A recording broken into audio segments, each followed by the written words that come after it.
किनारे बैठे हुए व्यास नंदन श्री सुखदेव जी इधर 88,000 ऋषियों के बीच में भगवान की कथा को सुना रहे हैं, समझा रहे हैं। हे राजन परीक्षित, आज भगवान की पावरमयी कथा का आयोजन चलते चलते कथा का पंचम दिवस है।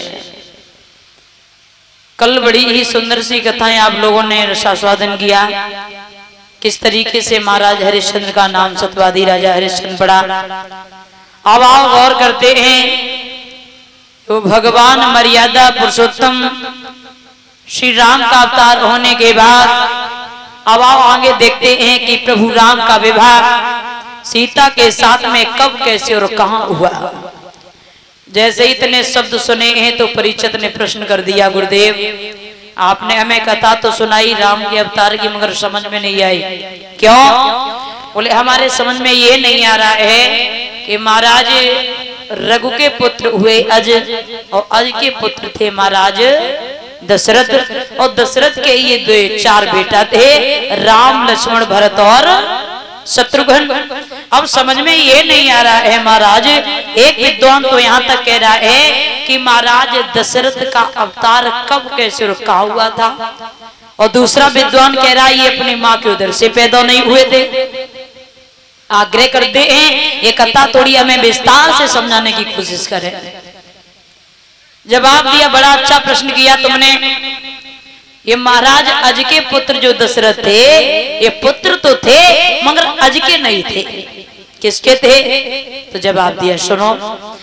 एक बार का जिक्र है कि जब अज अपना विवाह करके आए, आंगन में बड़े हर्षोल्लास के साथ जीवन को व्यतीत कर रहे हैं, किसी भी बात का कोई कष्ट, कोई कलेश नहीं है। दुख है तो एक ही है कि संतान पैदा नहीं हुई। तो एक बार महाराज अजय स्नान करने के लिए यमुना के किनारे पहुंचे। क्या देखा है कि बड़ा सुंदर सा पुष्प बहता हुआ जा रहा है। अज ने मन में विचार किया इस पुष्प को लेकर के हम घर जाएंगे। जैसे ही पकड़ना चाहा तो पुष्प हाथ से छूट करके 2 हाथ और आगे बढ़ गया, यमुना में प्रवेश कर गए। और जैसे ही प्रवेश किया है तो पुष्प हाथ से छूट करके पुनः 2 हाथ और आगे बढ़ गया। आकाशवाणी हुई, हे महाराज अज तुम निर्वंशिया हो, निसंतान हो, इस पुष्प को पकड़ने के भागीदार नहीं हो, चले जाओ। ये बात महाराज भोले बाबा को बड़ी खराब लगी। तो भोले बाबा ने धर्मराज को बुलाया और कहा, है धर्मराज चले जाओ, किसी भी तरीके से महाराज अज के संतान पैदा करके आओ। तो धर्मराज ने अपनी पत्नी को साथ लिया, भेष बदला, ब्राह्मणी का रूप धारण करके वो यमुना के किनारे अपने जीवन को व्यतीत करने लगे। एक दिन महाराज चले हैं अज के दरबार में, अज बैठे हुए हैं, विनती की है, महाराज अज तेरा नाम सुन के आ रहे हैं कि तू बहुत बड़ा दानी राजा है, अच्छा मैं भी दे दे। बोले क्या लेना है? बोले धन की जरूरत नहीं है। बोले फिर किसकी जरूरत है? बोले तुमने अपने जीवन में चाहे 1 टका क्यों ना कमाया हो, मुझे तुम्हारी कमाई का धन चाहिए। ध्यान देना, या हमारे बुजुर्ग बैठे कथा सुनने आए हो तो हमारी एक एक बात को कहना। जवाब दिया कि जीवन में चाहे 1 टका क्यों ना कमाया हो, मुझे तुम्हारी कमाई का धन चाहिए। तो पहले के राजाओं का ये नियम हुआ करता था कि ये कुछ कमाते तो नहीं थे। क्या बात भैया, कुछ समझ रहेगा? बोलिए बाल कृष्ण भगवान की। तो महाराज अज ने कहा है कि अगर इंतजार कर सको तो मैं अपनी कमाई का धन तुम्हें ला करके दे सकता हूं। बोले ठीक है, चले गए।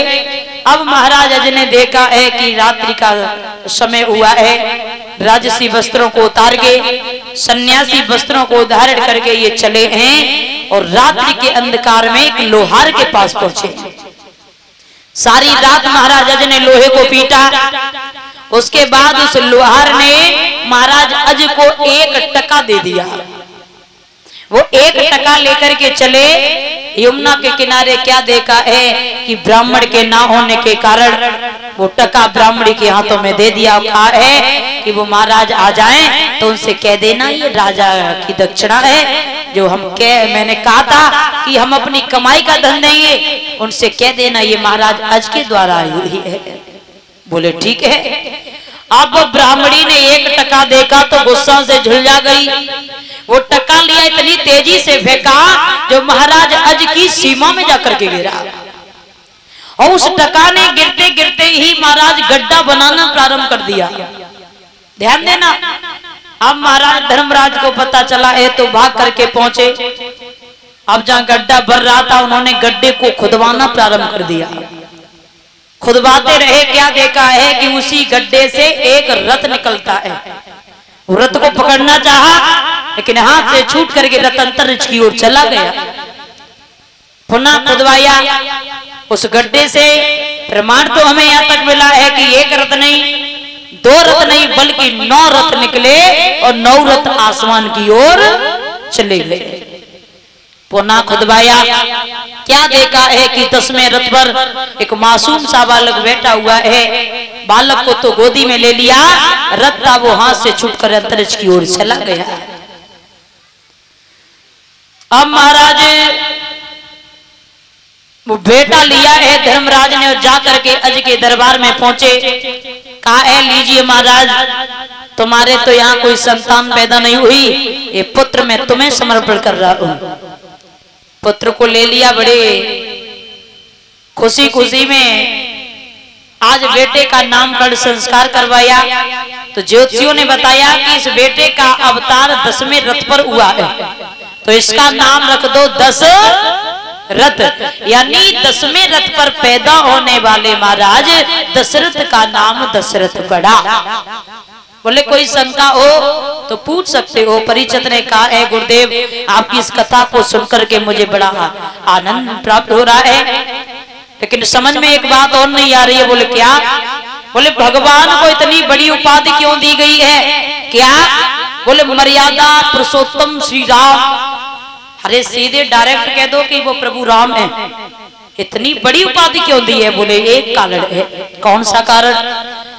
बोले प्रभु के अंदर 1-2 गुण नहीं है, हम और आप लोगों जैसे प्रभु नहीं हैं, इनके अंदर 16 गुण हैं और 16 गुणों से इनकी लीला संसार में व्यापक है, इसीलिए इनका नाम पड़ा है भगवान मर्यादा पुरुषोत्तम श्री राम। बोले प्रभु आपने 16 गुण तो बता दिए, अब हम क्या जाने कौन 16 गुण है, जरा हमें समझा दें। तो जवाब दिया बात आई गई है तो आओ थोड़ी सी चर्चा कर लेते हैं कि भगवान श्री राम के अंदर आखिर 16 गुण कौन से रहे। एक कवि कल्पना कर रहा है कि प्रभु राम का पहला गुण था, प्रथम गुण था मात पितृ भक्त, अपनी माता पिता के प्रिय भक्त रहे। वो कैसे प्रिय भक्त रहे? गोस्वामी तुलसीदास जी रामचरितमानस में एक चौपाई का वर्णन करते हैं। उन्होंने लिखा कि ताते सुबेश विशेष उदासी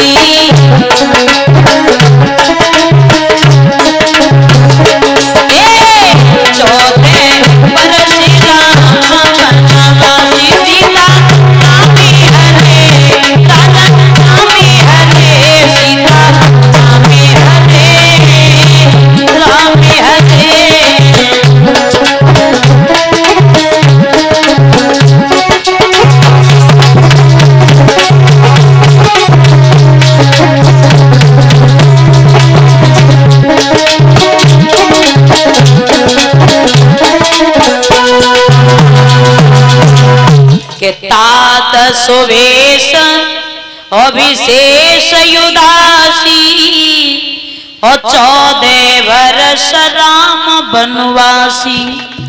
जवाब दिया अपने माता पिता के इतने प्रिय भक्त रहे कि माता पिता के कहने के अनुसार इन्होंने 14 वर्ष वन में व्यतीत किए। और आज का कोई बेटा होता 14 वर्ष की तो छोड़ो, 1 वर्ष का पिता वनवास कर देता तो बेटा शादी करके अपने माँ बाप को भी बदल देता। आज का युग ये है, लेकिन हमारे प्रभु राम ऐसे नहीं थे। दूसरा गुण सुनिए, प्रभु का दूसरा गुण था धैर्यवान। बड़े धैर्यवान थे। अब धैर्यवान का ही दर्शन करना है। तो जब प्रभु राम ने देखा है कि सीता वापस नहीं कर रहा है रावण, तो सर्वप्रथम विभीषण से कहते हैं भैया चले जाओ। अंगद से कहा है चले जाओ, रावण को समझा दो, मान जाए तो ठीक है। लेकिन रावण ने जब किसी की बात को नहीं माना तो अंत में हनुमान जी से कहते कि हनुमान जी चले जाओ, अच्छी बात नहीं है, रावण को समझा दो, सीता वापस कर दे। लेकिन रावण नहीं माना। अंत में हमारे प्रभु को जाना ही पड़ा और जाकर के रावण का वध करना ही पड़ा। बड़े धैर्यवान थे। पहले तो समझाते रहे लेकिन नहीं माने। तीसरा गुण प्रभु राम का है साहसी। साहसी, इन्हें किसी का डर नहीं है। अब कोई कुछ भी कहता रहे, किसी की सुनते भी नहीं है। और चौथा गुण है न्यायी राजा। और न्यायी राजा कैसे हैं? जात के धोबी की झूठ मूठ की बात को सुन करके अपनी गर्भवती सीता का परित्याग कर दिया था। अब कुछ विद्वान ये कहा करते हैं कि प्रभु राम ने ये अच्छा नहीं किया। वैसे सीता को इस वक्त तो नहीं छोड़ना चाहिए था, लेकिन हम कहते हैं राजा तो वही होता है, प्रजा जिसमें प्रसन्न रहे राजा को वही कदम उठाना चाहिए, न कि वो राजा एक नरक का भागीदार होता है। पांचवा गुण सुनिए, प्रभु राम का पांचवा गुण था उदार चत्रगान। बड़े उदार थे। उदार कैसे थे? युद्ध का समय चल रहा था और रावण का खास भाई था विभीषण। तो विभीषण प्रभु राम से मिलने आया, कहा प्रभु मुझे अपनी पार्टी में शामिल कर लो। अब भैया कोई दुश्मन का भाई मिलने आए और वो भी युद्ध के समय, तो इस तरीके से तो कोई नहीं अपना सकता है। लेकिन वाजी वाह, अद्भुत है हमारे प्रभु राम। विभीषण को अपना भाई समझ करके ही स्वीकार किया। बड़े ही उदार थे। छठवां गुण सुनिए, छठवां गुण प्रभु राम का था चरित्रवान, करेक्टरफुल। प्रभु चरित्रवान थे। अब चरित्रवान का दर्शन करना है तो जरा सुने। जब 14 वर्ष का वनवास हो गया तो राम, लक्ष्मण और उनकी अर्धांगिनी सीता, ये तीनों प्राणी जा रहे हैं, पंचवटी के किनारे पहुंचे। तो क्या देखा है कि रावण की बहनी शूर्पणखा आ रही है। राम के सौंदर्य को देखा तो प्रभु से एक बात कही है। क्या? वो स्वामी तुलसीदास जी लिखते हैं,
शूर्पणखा ने जैसे ही प्रभु राम के सौंदर्य को देखा तो प्रभु से एक बात कही है, प्रभु कि तुम सम पुरुष न मोह सम नारी, और ये संयोग विधि रचा विचारी। बोले प्रभु तुम्हारे समान पुरुष नहीं हो, हमारे समान नारी नहीं। बोले तो हम क्या कर लें? बोले करोगे क्या हमारे साथ में विवाह कर लो। तो राम जी इतने बड़े चरित्रवान थे। अब बात हो रही है शूर्पणखा की तरफ, लेकिन प्रभु राम देख किधर रहे हैं? सीता जी की तरफ। के सीते चेते कही दिया बाता। कहा देवी जी मुझे तो माफ करना, I am sorry this is गाड़ी फुल, यानी मेरा तो रजिस्ट्रेशन हो चुका है, प्लॉट बगल में बैठा हुआ है, आपको उपद्रव करना है तो आगे की ओर चली जाओ। अद्भुत थे प्रभु राम। और एक बात और बता दें भाइयों, जब भी तुम अपने चरित्र से गिरो तो एक बार अपनी पत्नी के चेहरे को देखना प्रारंभ कर देना। मैं दावे के साथ कह रही हूं कि जीवन में तुम बहक नहीं सकते हो। और चरित्र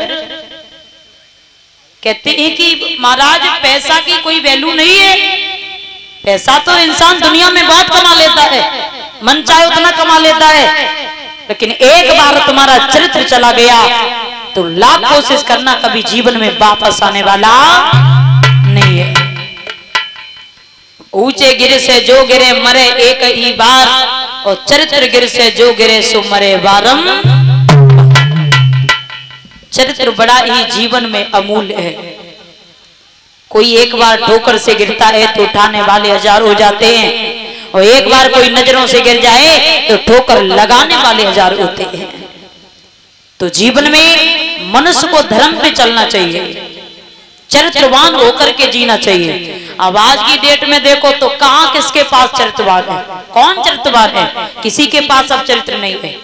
हम ये भी नहीं कह सकते हैं कि 5 उंगली एक जैसी है, लेकिन हाँ इतना तो जरूर कहेंगे कि 99% लड़का और लड़कियां चरित्रहीन हो चुके हैं। ये हम दावे के साथ कह रहे हैं, आंखों देखी घटना है। कहा था कि आगे वो समय आने वाला है कि सगा भाई अपनी बहन जो साक्षात ब्रह्म हो तो वो पढ़ने के लिए कोई जा सकता है, लेकिन गोस्वामी तुलसीदास जी लिखते हैं कि जब प्रभु राम की अवस्था पढ़ने के लायक हुई तो क्या देखा है। एक चौपाई में बड़ा ही सुंदर मार्मिक वर्णन कर दिया है गोस्वामी तुलसीदास ने। क्या लिखा?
गोस्वामी तुलसीदास जी वर्णन करते हैं कि गुरु गृह पढ़नी और गए रघुराई तो अल्प समय विद्या सब आई, और जाकी सहज स्वात सुतिचारी और सोहर पढ़े तो कौतक भारी। इनकी श्वासें ही वेद की ऋचाएं हों, वेद की खान हो, और वो पढ़ने के लिए जाए तो अद्भुत की बात है भैया। प्रभु राम बड़े ही विनम्र रहे।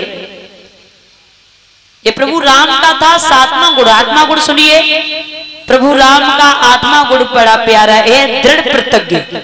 अपनी प्रतिज्ञा के बड़े मजबूत रहे, और प्रभु राम ही नहीं इनके तो कुल खानदान से चला रहा है ये कि रघुकुल रीति सदा चली आई, और प्राण जाए पर वचन न जाई। अपनी प्रतिज्ञा के बड़े मजबूत रहे।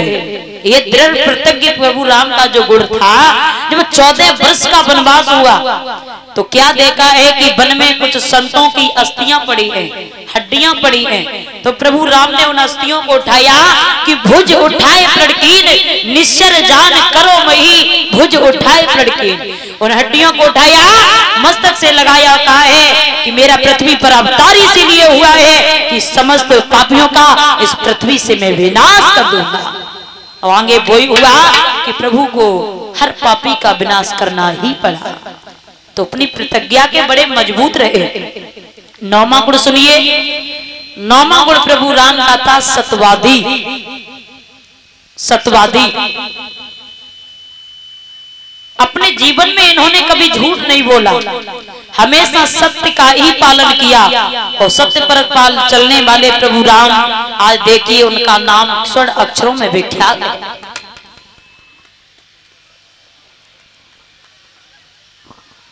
और कहा है कि 9 बार सत्य सत्य कहकर के भागवत में दिव्य स्तुति की गई है। सत्य कोई और नहीं, सत्य ही नारायण है, सत्य ही हमारे गोविंद है। और प्रभु तो साफ साफ कहते हैं, मैंने लिखा देखा है, वो स्वामी तुलसीदास जी ने वर्णन किया कि भोले बाबा ने अपने मुख से कहा है कि सत्य हर भजन जगत सब सपना। सत्य केवल और केवल भगवान का भजन है, भगवान का स्मरण है, बाकी का संसार एक स्वप्न के बराबर है। तो मनुष्य को जीवन में सत्य ही बोलना चाहिए। हम देख रहे हैं कि जरा जरा सी बात के ऊपर अब भैया लोग और माताएं बहनें झूठ बोल देते हैं, लेकिन कभी झूठ नहीं बोलना चाहिए। हाँ, कुछ ऐसा समय आ जाता है और वहां पर झूठ बोल दो तो चल सकता है। अगर किसी को फांसी लग रही हो, वहां जाकर के झूठ बोल दो तो इसमें कोई पाप नहीं है। किसी गरीब की बेटी कोई अच्छे घर में पहुंच रही है तो वहां झूठ बोल दो, कोई मतलब नहीं है। लेकिन हम देख रहे हैं कि 24 घंटे तुम झूठ पे झूठ बोले जा रहे हो, तो वैसे तुम्हारा कल्याण नहीं होगा। साच बराबर तप नहीं और झूठ बराबर पाप, और जाके हृदय साच है प्रभुता के हृदय। जीवन में अपनी बाड़ी से ऐसे अमूल्य वचन निकालो जो सुनने वाले का हृदय एकदम गदगद हो जाए। ऐसी वाणी बोलिए मन का आपा खोई, और औरन को शीतल करे सो आप शीतल। अब तुम सोच रहे हो कि हमारे समान कोई सेठ नहीं, हम क्यों सत्य बोले, लेकिन ना ना ना, किसी कवि ने यहाँ भी संकेत किया है कि बड़ा हुआ तो क्या हुआ, जैसे पेड़ खजूर और पंछी को छाया नहीं सो फल लागे अति दूर। तो जीवन में मनुष्य को कभी झूठ नहीं बोलना चाहिए। 10वां गुण सुनिए। प्रभु का 10वां गुण था धर्मज्ञ। धर्मज्ञ कहते हैं कि धर्मज्ञ रहे प्रभु राम। राम, लक्ष्मण, भरत और शत्रुघ्न जब चारों भाई खेलने के लिए जाते हैं तो खेल खेल में ही प्रभु राम अपने भाइयों के बीच में बैठ करके धर्म की बात को करते हैं, यज्ञ करते हैं और सत्संग सुनाते हैं। अद्भुत रहे प्रभु राम। 11वां गुण है प्रभु राम का महाराज योद्धा। योद्धा कैसे रहे कि युद्ध में भी कहीं कूटनीति का इन्होंने अनुसरण नहीं किया। रावण पाताल लोक के अहरावण से हरण करवावे, लेकिन प्रभु राम ने वहां भी कोई कूटनीति का अनुसरण नहीं किया। अद्भुत थे हमारे प्रभु राम। 12वां गुण प्रभु राम का है रक्षक। ऐसा नहीं है कि अपने भक्तों पर इन्होंने रक्षा नहीं की हो। बात है महाराज, जिस समय महाभारत का युद्ध चलने वाला था तो एक बार क्या देखा है कि जितनी भी सेना थी वो एक तरफ हो गई और भगवान कन्हैया एक तरफ हो गए। तो श्याम सुंदर ने कहा है, देखो भैया दुर्योधन, पूरा महाभारत का युद्ध निकल जाएगा लेकिन मैं कोई अस्त्र शस्त्र नहीं उठाऊंगा। अब तुम ये बताओ, तुम हमें लोगे या फिर सेना को लोगे? तो जवाब दिया, जब तुम कोई अस्त्र शस्त्र नहीं उठाओगे तो तुम्हारा हम करेंगे भी क्या, तो हम तो अपनी सेना को लेंगे। दुर्योधन ने उठा करके सेना को ले लिया। जब पांडवों की तरफ प्रभु राम को कन्हैया हो गए तो क्या देखा है कि अर्जुन की ओर बार आता हुआ देखा। तो प्रभु वो पुरानी बात तो भूल गए कि हमने संकल्प किया था कि कोई अस्त्र शस्त्र महाभारत के युद्ध में नहीं उठाएंगे। और जैसे ही अर्जुन की ओर बाहर आता हुआ देखा तो कुछ भी नहीं मिला। रथ का पहिया उठाया और इतनी तेजी से भागे मानो कोई पवन तूफान लेके जा रहा हो। धरती दहला गई, कांप गई। ये क्या हो रहा है? जब राम ही झूठ बोलेंगे, प्रभु झूठ बोलेंगे तो आगे क्या होगा? प्रभु ने अपना पीताम्बर लिया, डाल दिया और कहा है, माँ तुम दहलाओ नहीं। तुम कह रही हो कि झूठ बोल दिया। सुनो, अपने भक्त की रक्षा करने के लिए संसार का तो क्या, मैं तीनों लोगों का नियम तोड़ सकता हूं। तो अद्भुत रहे हमारे प्रभु। 13वां गुण बड़ा प्यारा है। प्रभु राम का 13वां गुण था गुरु सेवा। जो साक्षात ब्रह्म है फिर भी अपने गुरु की सेवा स्वयं अपने हाथों से करते हैं, रात्र में चरणों को दबाते हैं। अद्भुत है। 14वां गुण बड़ा प्यारा है प्रभु का। 14वां गुण प्रभु राम का था महाराज सरलता। कोई कुछ भी कहता रहे, इस कान से सुनते हैं, इससे निकाल लेते हैं। जब आप लोगों ने देखा होगा, कथा तो सुनी होगी, जब लक्ष्मण परशुराम संवाद होता है तो बार बार परशुराम जी फरसा लेकर के आगे बढ़ जाते हैं कि अब तो इस बालक को हम जिंदा ही नहीं छोड़ेंगे। तो राम जी बार बार हाथ जोड़ लेते हैं, कहते हैं माफ करना, दोष उस बालक का नहीं, दोषी तो मैं हूं, आप मुझे सजा दे सकते हो। बड़ी सरल थे। 15वां गुण प्रभु राम का है आदर्शवान भाई।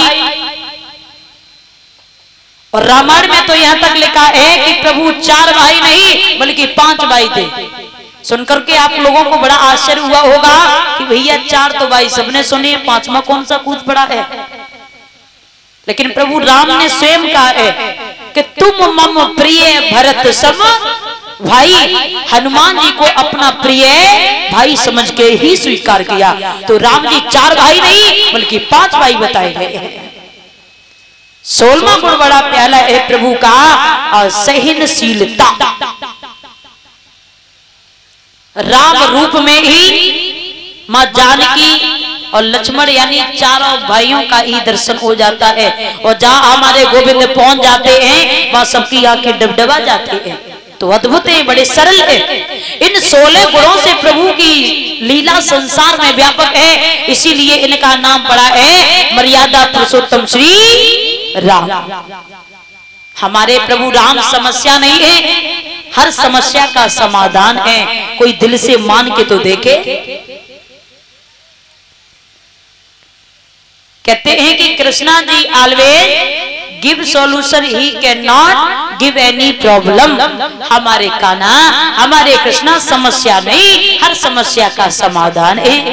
एक बार मान के तो देखो, प्रभु तो साफ साफ कहते हैं कि सन्मुख हो ये जीव मोए जब ही, और जन्म कोट अदनासई तब ही।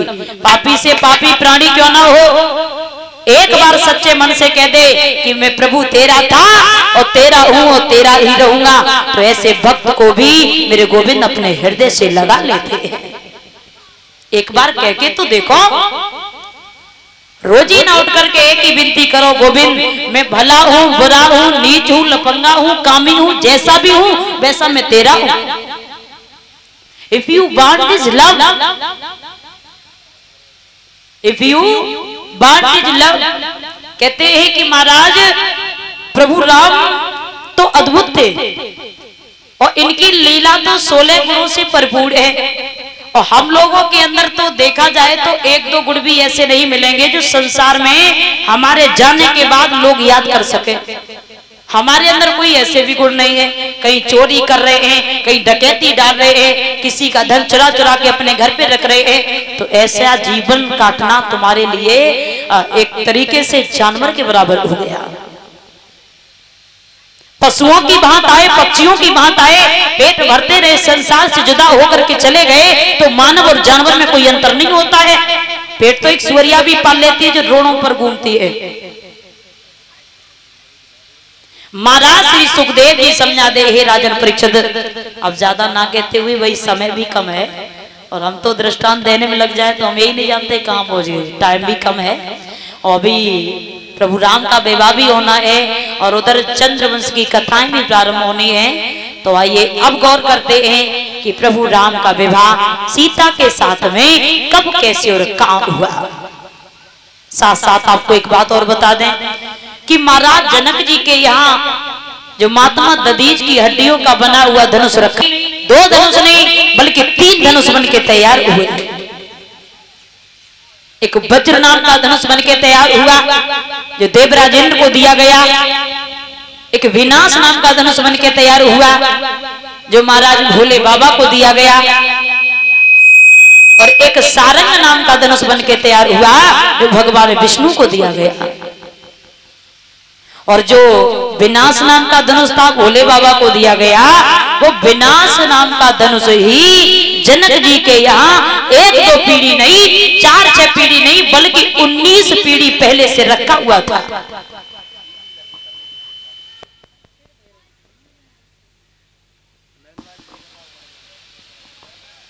अधिकार था भोले बाबा का। तो क्या देखा है कि एक बार मैया के ना होने के कारण सीता ने जब घर की सफाई की तो सीता ने एक दिन उस धनुष को एक हाथ से उठाया और उसके नीचे भी लीप दिया।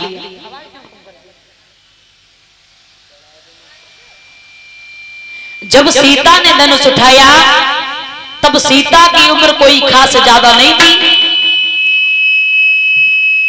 जब सीता ने धनुष उठाया तब सीता की उम्र 5 साल 5 महीना 7 दिन की थी। उस उम्र में जब सीता ने धनुष उठाया तो ऐसा ही नहीं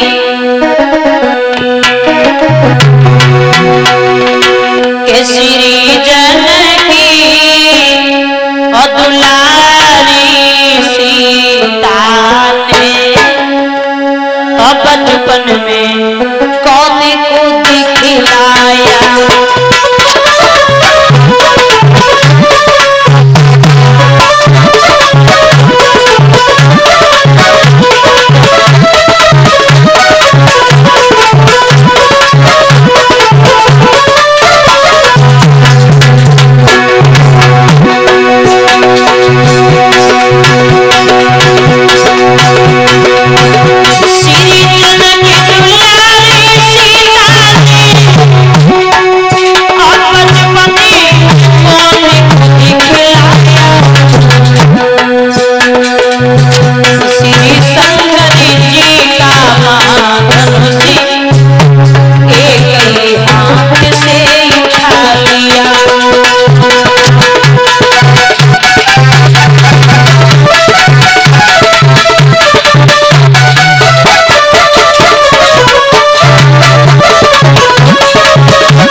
जब देखा है महाराज जनक जी ने कि सीता ने छोटी सी उम्र में वो काम कर दिया जो आज दिन तक किसी बड़े बहादुर ने नहीं कर पाया।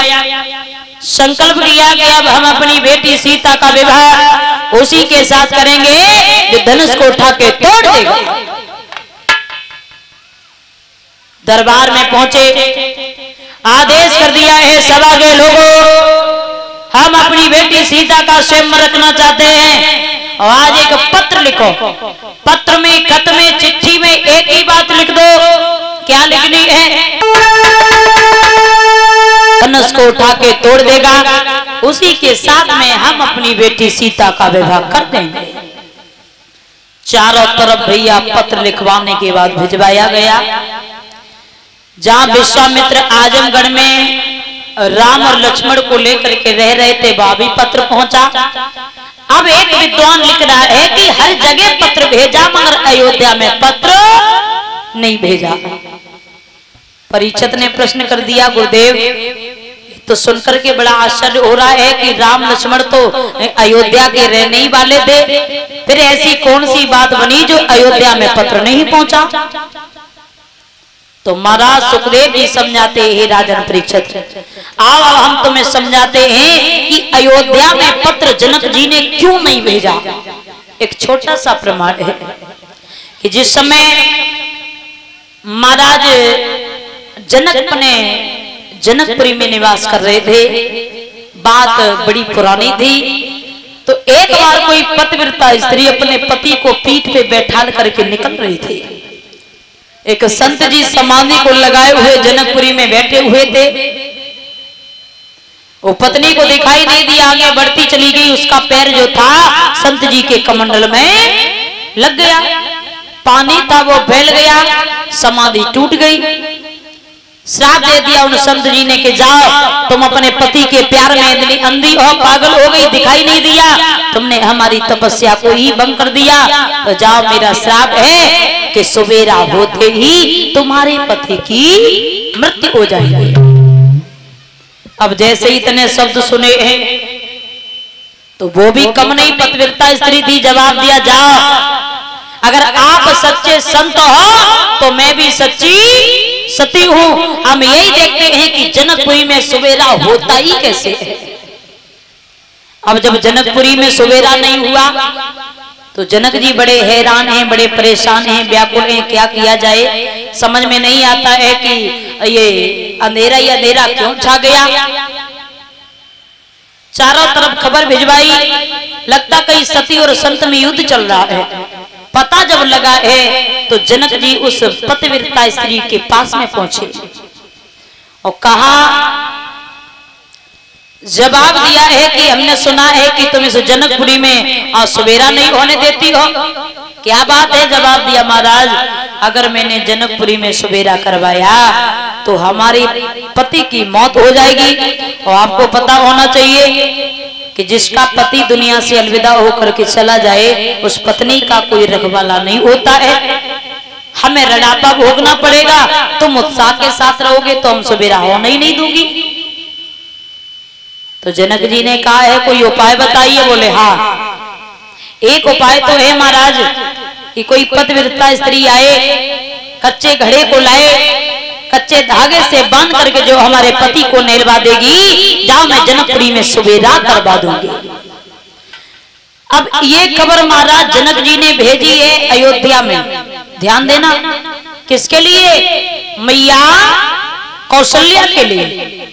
तो कौशल्या ने जब सुना है तो सज धज के तैयार हो गई, और जैसे ही घर की देरी को पार किया है तो क्या देखा है कि जात की मेहतरानी ने आकर के मैया को रोक लिया और कहा है कि कहां जा रही हो, ऐसे छोटे छोटे कार्यों में इतनी जल्दी भाग ले लेती हो, एक कार्य तो मैं भी कर दूंगी। क्योंकि वो मेहतरानी भी कोई कम नहीं, वो भी पतिव्रता नारी थी। तो कौशल्या वाला काम जात की मेहतरानी ने जाकर के किया, कच्चे घड़े को लिया, कच्चे धागे से बांध करके कुएं से जल निकाल करके जब उसके पति को नहलवाया तब जनकपुरी में सवेरा हुआ। अब वहीं आ जाइए, जनक जी को ये बहुत बड़ी शंका थी कि पहले तो मैंने पत्र भेजा था कौशल्या के लिए, अब वो कौशल्या वाला काम जात की मेहतरानी ने किया, और ये तो पत्र है सीता के स्वयंवर का, कहीं ऐसा तो नहीं है कि कोई अर्धवर्ग का। और सीता जी अपनी संग की सहेलियों को साथ लेकर के आज गिरजा मैया के मंदिर में पूजन करने के लिए चली हैं। ऐसा ही नहीं भैया,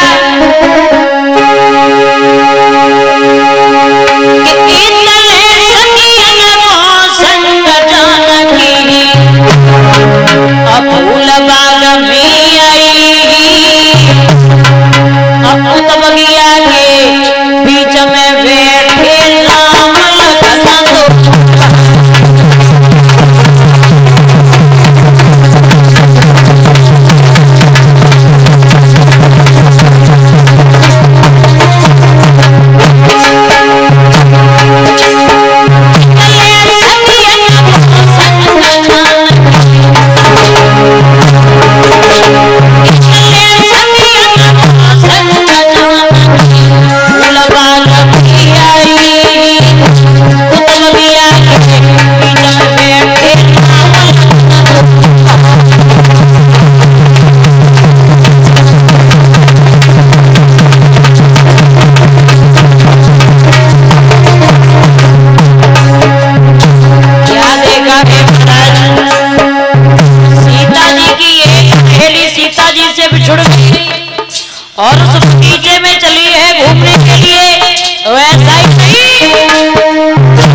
सीता जी की एक सहेली बिछुड़ गई और उसी बगीचे में चल पड़ी है घूमने के लिए।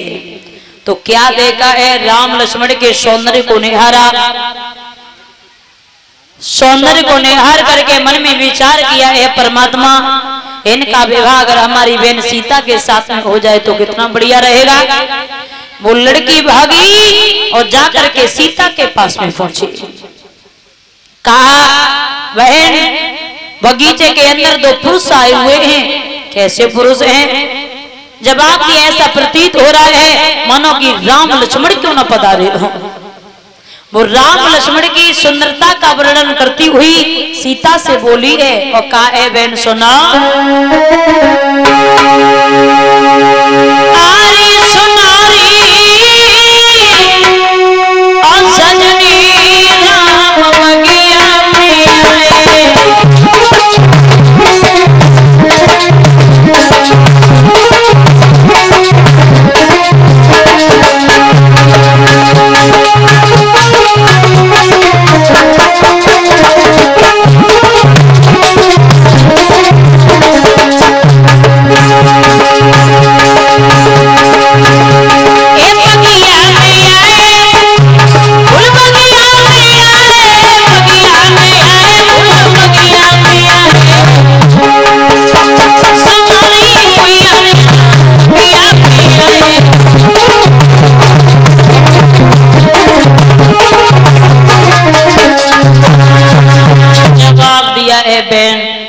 बात मानो या ना मानो ये आपकी खुशी है, लेकिन हमने जो देखा ऐसा प्रतीत हुआ कि मानो कि राम लक्ष्मण ही बगीचे में क्यों न पधारे हो। तो सीता ने कहा है, बहन हमें पता है कि राम लक्ष्मण उस बगीचे में क्या करेंगे और तुम पागल हो गई। अगर आना भी चाहेंगे तो पिता के दरबार में पहुंचेंगे, बगीचे में क्या करेंगे। बोले अगर हमारी बात पर विश्वास नहीं हो रहा है तो आओ चल करके हम दिखवा देते हैं राम लक्ष्मण है या कोई गैर है। तो सीता जी अपनी सहेलियों के साथ में इधर बगीचे के लिए प्रस्थान करती है। और इसी के साथ साथ ये परम सम्मानीय भैया ये राजेंद्र सिंह यादव मौके, ये मामा जी, ये पूर्व ब्लॉक प्रमुख जो तालग्राम कन्नौज से, इनकी जो भेंट कुछ आई हुई है 551 रुपए से जो हमारा सम्मान कर रहे हैं। आशा करती हूँ भैया के जीवन में यूं ही खुशियां आती रहें, धर्म पे चल करके अपने नाम को रोशन करें। ऐसी प्रभु से मेरी विनती और आराधना है। बोली भक्त और भगवान की। आज जैसे ही सीता जी बगीचे में पहुंची हैं तो क्या देखा है, राम लक्ष्मण बैठे हुए हैं। अब सीता जी आगे बढ़ी तो प्रभु राम के जब सौंदर्य को निहारा तो एक टकी बांध के देखती रही। और राम ने जब सीता के सौंदर्य को देखा तो प्रभु राम सीता की तरफ देख रहे हैं। और हकीकत में रामायण की किसी भी चौपाई को अगर आप पढ़ेंगे तो हर जगह शंका है। रामायण का पढ़ना यानी बनका भटकना हो जाता है। क्या लिखा है गोस्वामी तुलसीदास जी ने,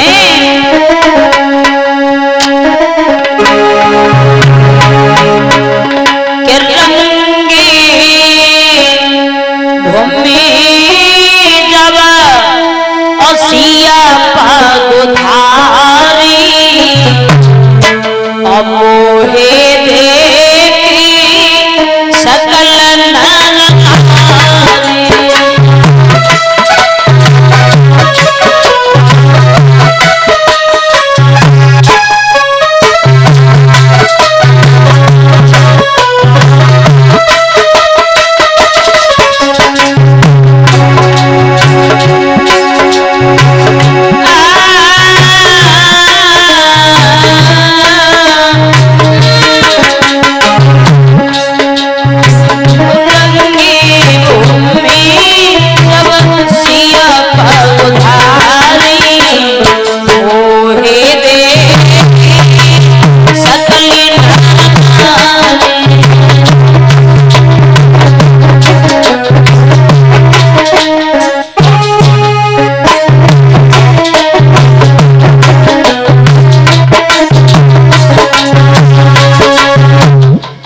रंग भूमि जब ओ सिया पगुधारी, यानी सीता जी ने जब अपनी रंगभूमि में कदम रखा तो मोहे देख सकल नर नारी। सीता जी ने जब अपनी रंगभूमि में कदम रखा तो जनकपुरी की स्त्रियां ना पुरुष सीता के सौंदर्य को निहार करके मोहित हो गए थे। अब ध्यान देना, अब वही गोस्वामी तुलसीदास जी रामचरितमानस में एक चौपाई का वर्णन और करते हैं। उन्होंने क्या लिखा कि मोहन नारी और नारी के रूपा अपन गार यही रीति अनुपमा, अपन गार यही।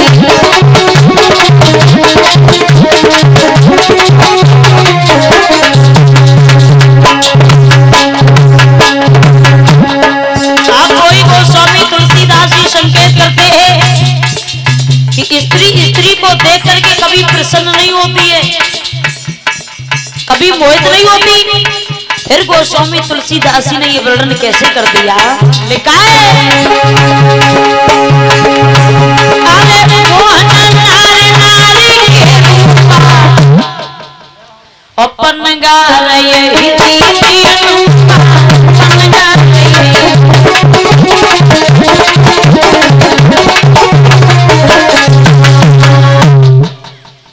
रंग भूमि जब सिया पगुधारी तो मोहे देख सकल नर नारी। सीता को देख करके जनकपुरी की स्त्रियां ना पुरुष मोहित हो गए सौंदर्य को निहार करके।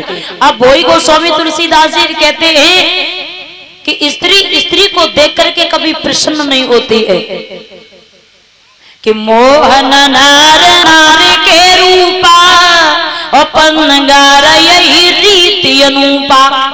गांव में किसी की बहू आवे कितनी भी सुंदर क्यों ना हो,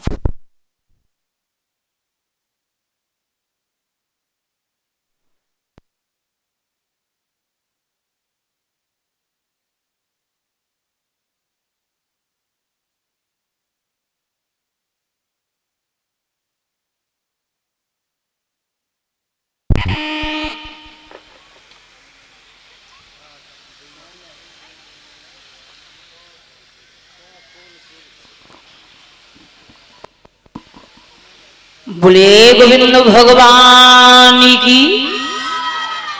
आई वही गौर करते हैं, यहाँ कथा का प्रसंग था। कहते हैं कि गांव में किसी की कितनी सुंदर क्यों ना बहू आवे और हमारी माताएं देखने के लिए जावे और सवेरा होते ही जैसे ही पड़ोसन ने पूछ लिया कि फलाने सिंह की बहू आई है, तुम तो दीदी देखे आई हो, देखा है बहू कैसी है? तो मैया कहेगी हाँ बहू तो बढ़िया है, मतलब सुंदर है, खूब गोरी है और मोटी है, लंबी भी है, मतलब ठीक है, लेकिन जरा सी कमी है। बोले क्या? बोले खूब गौर से देखते हैं तो ऐसा लगता है कि कोई तिरछी तिरछी सी देख रही है, यानी कोई ना कोई कमी तो निकालनी है। ये माताओं की पुरानी आदत हुआ करती है। स्त्री को देख करके कभी प्रसन्न ना हो, कभी प्रसन्न नहीं होती है, चाहे कितनी बड़ी विद्वान क्या ना हो, उसे बात ही नहीं है। क्योंकि हमारे परम पूजनीय गुरुदेव बताया करते थे कि भावे ना नारी को नारी और भारी कमी है नारी।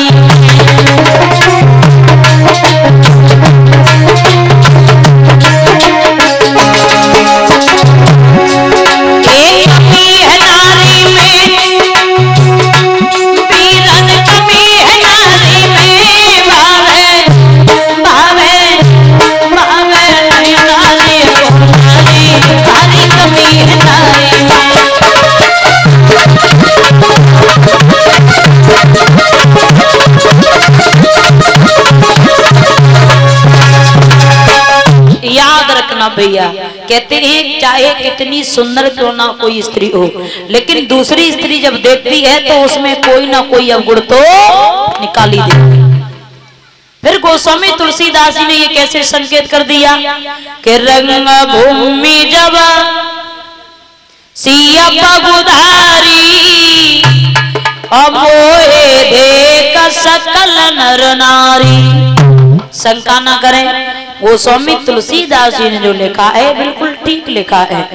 गौर करेंगे कि रंग भूमि जब सिया पगुधारी, यानी सीता जी की रंगभूमि में कदम रखा किसने? भगवान श्री राम ने। पगुधारी कहते हैं प्रभु राम को कि जब से नारी अहिल्या तारी तो तब से नाम पढ़ो पगुधारी। तो रंग भूमि जब सिया पगुधारी तो मोहे देख सकल नर नारी। इसलिए सीता को देख करके नहीं, प्रभु राम के सौंदर्य को देख करके सभी सखियां जितनी भी थी और जितने भी पुरुष थे वो देख करके मोहित हो गए। क्या देखा है? दरबार में बड़े दूर दूर के राजा महाराजा आए हुए हैं। अब जब धनुष तोड़ने का नंबर आया है तो एक एक करके जाते हैं, धनुष को छूने के बाद अपने स्थान पर बैठ जाते हैं। जनक जी ने देखा, खड़े हो गए, जवाब दिया है सभा के लोगों, आज हमें पता चला है कि किसी माँ ने कोई ऐसा बेटा बहादुर पैदा नहीं किया है जो भोले बाबा के धनुष को तोड़ करके सीता के साथ रिश्ता जोड़ करके सभा से चला जाता। आज मुझे पता चला है मेरी सीता को कुआरा ही रहना पड़ेगा। काश ये पहले मुझे पता होता तो हम अपनी बेटी सीता का स्वयंवर नहीं रखते। रोने लगे हैं महाराज जनक को बोले,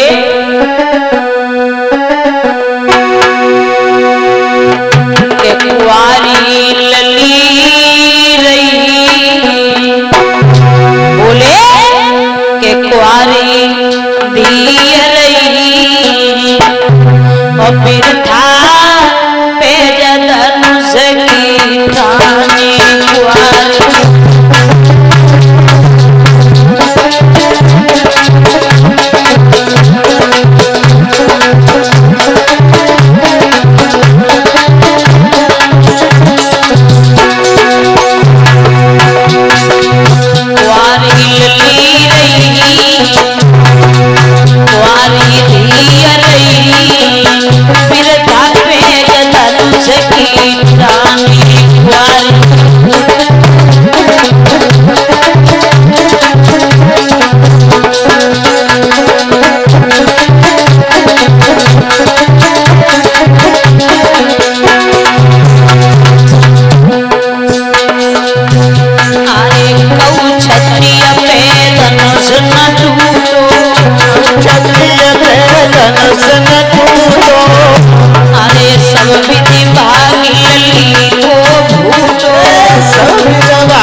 खड़े हो गए, रोने लगे, जवाब दिया सभा के लोगों, आज मुझे पता चला है कि मेरी बेटी सीता को कुआरा ही रहना पड़ेगा।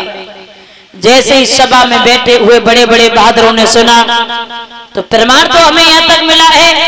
रामायण में गोस्वामी तुलसीदास जी ने चौपाई का वर्णन किया है कि जब ये बात सुनी है तो एक दो बहादुर नहीं, चार छह बहादुर नहीं, गोस्वामी तुलसीदास जी ने लिखा कि भूपा सहस्र और 10 कई बार और लगे उठावनी तरही नटा।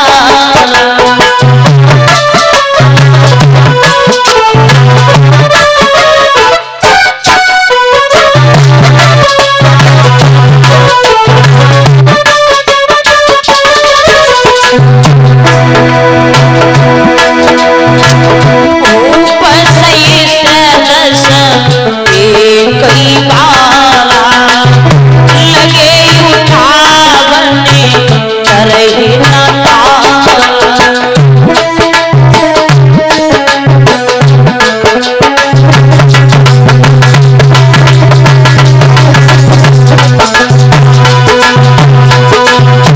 के भूप सहस्र दस और एक ही बार और लगे उठावन टरई नटारा। यानी एक हाथ से टूट जाता अब तो सीता जी किसके जयमाला डालती है? सोचने वाली बात है।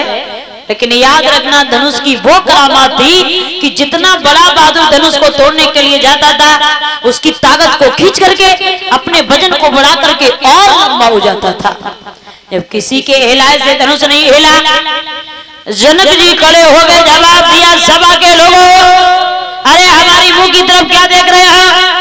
आज हमें पता चला है कि तुम लोगों के अंदर इतना बल नहीं है, इतनी शक्ति नहीं है, सामर्थ्य नहीं है, ताकत नहीं है जो भोले बाबा के धनुष को तोड़ करके सीता के साथ रिश्ता जोड़ के चले जाओ। आज मुझे पता चला। क्रोध में आकर के बोले ही महाराज जनक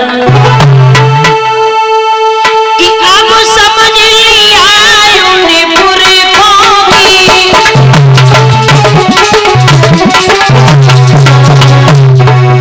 और संतानों में तासीर नहीं, अब भूले तौर से कह रहे। बोले हे महाराज जनक जी, अब भूले तौर से कह रहे, तू भी पर कोई नहीं।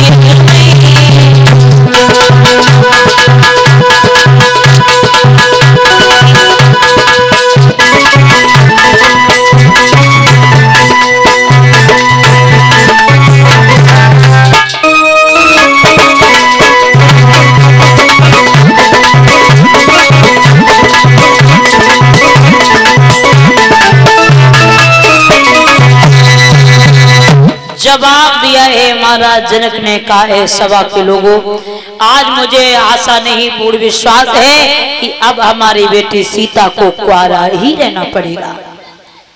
जब इतने शब्द सुने हैं कि पृथ्वी पर कोई बहादुर बेटा पैदा नहीं हुआ तो कहां चैन था लक्ष्मण को खड़े हो गए। जवाब दिया, कहिए महाराज जनक, क्या कहा जनक? फिर से कहना, पृथ्वी पर कोई वीर नहीं। अरे धनुष तो बहुत छोटी बात है, गुरु का आदेश मिल जाए तो मैं पूरे ब्रह्मांड को एक गेट की तरह उछाल दूंगा। ये बात कही सो कही, दोबारा से मत कहना। जैसे इतने शब्द सुने हैं तो विश्वामित्र ने समझाया और कहा है, लक्ष्मण आपको नहीं पता है कि आपका बड़ा भैया भी मौजूद हालत में बैठा हुआ है? इशारा दिया है, बैठा लिया है। और इसी के साथ साथ परम सम्मानी भैया ये विजय सिंह कश्यप सनोपी नारायण सिंह जो बगिया के रहने वाले, उनकी तरफ से भैया 100 रुपए का पुरस्कार भिजवा रहे हैं। आशा करती हूँ भैया के जीवन में वही खुशियां आते हैं, धर्म पे चल करके अपने नाम को रोशन करें। ऐसी प्रभु से मेरी विनती और आकांक्षा है। बोली गोविंद भगवान की।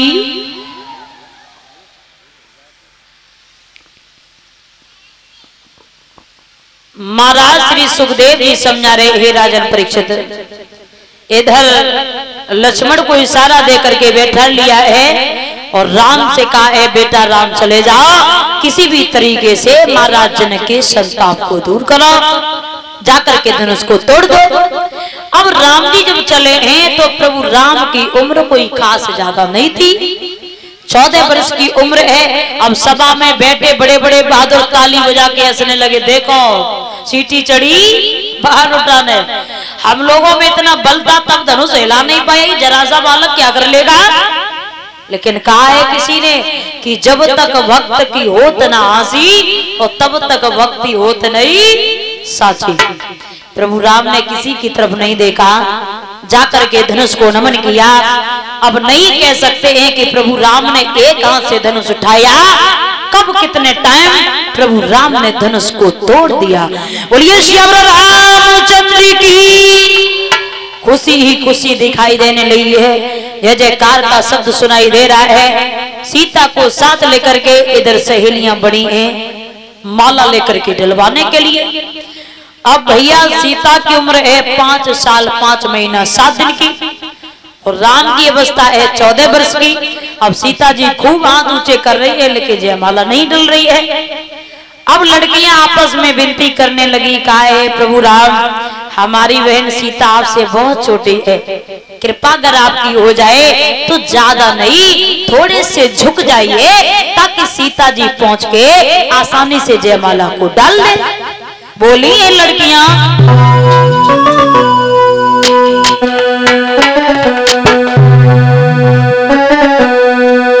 के जो की जइयो तनिक रघुवीर और लली मेरी बारी है, अरे छोटी है जइयो तनिक रघुवीर,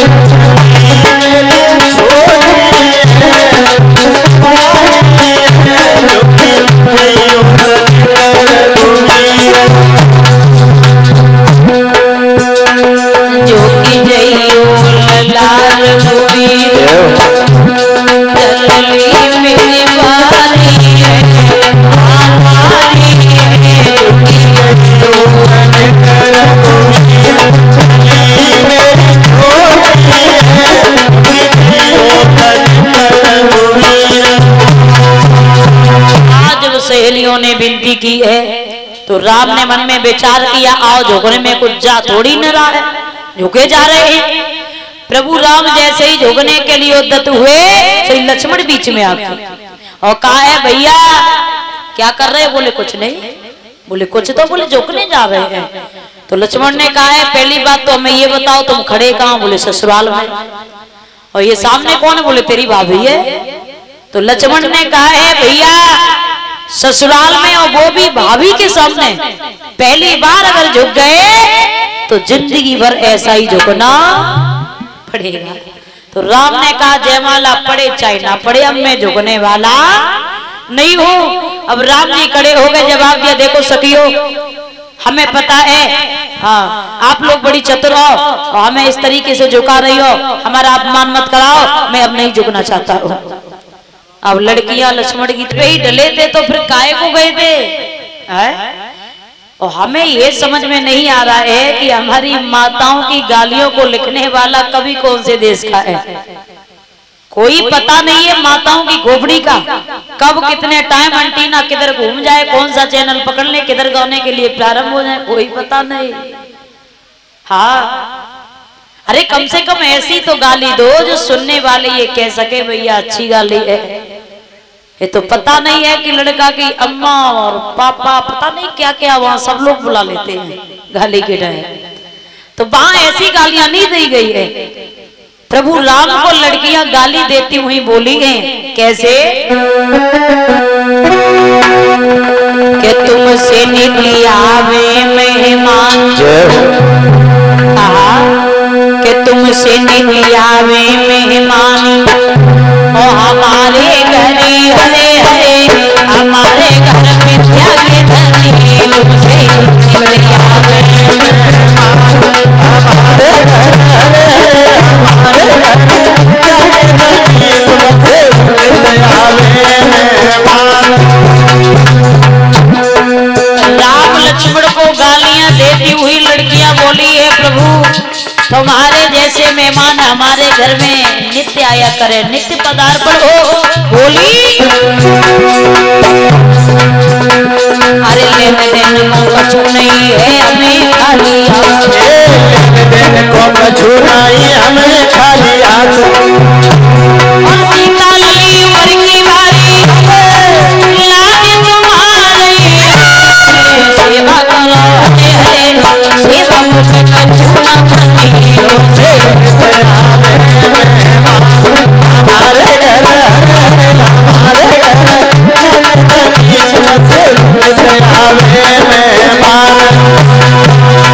आज जैसी लड़कियों ने गालियां दी हैं, राम लक्ष्मण कुछ बोले ही नहीं। तो एक लड़की आगे बड़ी जवाब दिया कभी गाली दी थी या पहली बार दे रही हो? बोले क्यों? बोले कम से कम ऐसी गाली तो दो जो राम लक्ष्मण कुछ बोल सके। तो लड़की गुस्सा से झुलझा गई, जवाब दिया मैं तो अपने घर चली, तुम्हें बुद्धि है तो तुम ही दे लो। अब वो लड़की आगे बढ़ी, जवाब दिया कहिए भैया लक्ष्मण विवाह करने के लिए जनकपुरी में आए हो, लेकिन बताया तुम्हारी अयोध्या कैसी है? लक्ष्मण ने कहा पागल हो गई क्या? बोले क्यों? बोले हमारी अयोध्या। बोले तुम्हारी अयोध्या हमारी जनकपुरी थोड़ी ना, कैसी है? तो आज लड़कियां गाली देती हुई बोली हैं, सुनो ना नरकीब कर होते और ना तकदीर कर होते, अवधपुरी में बेटा पैदा खीर से होते।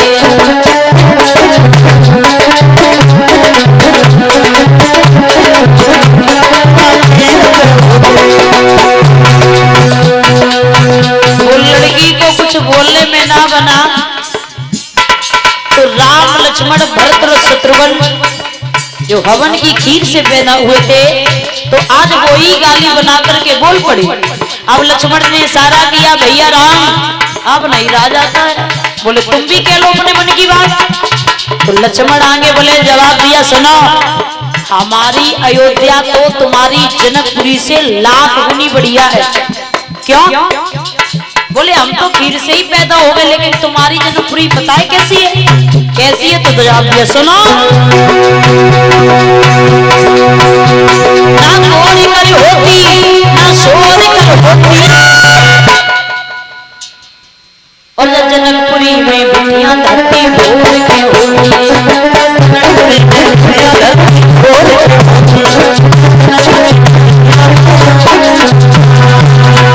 लक्ष्मण को कुछ ना बोलने के लिए मिला तो अपनी भाभी के ऊपर बोल पड़े। आज राम का ही विवाह नहीं, चारों भाइयों का विवाह हो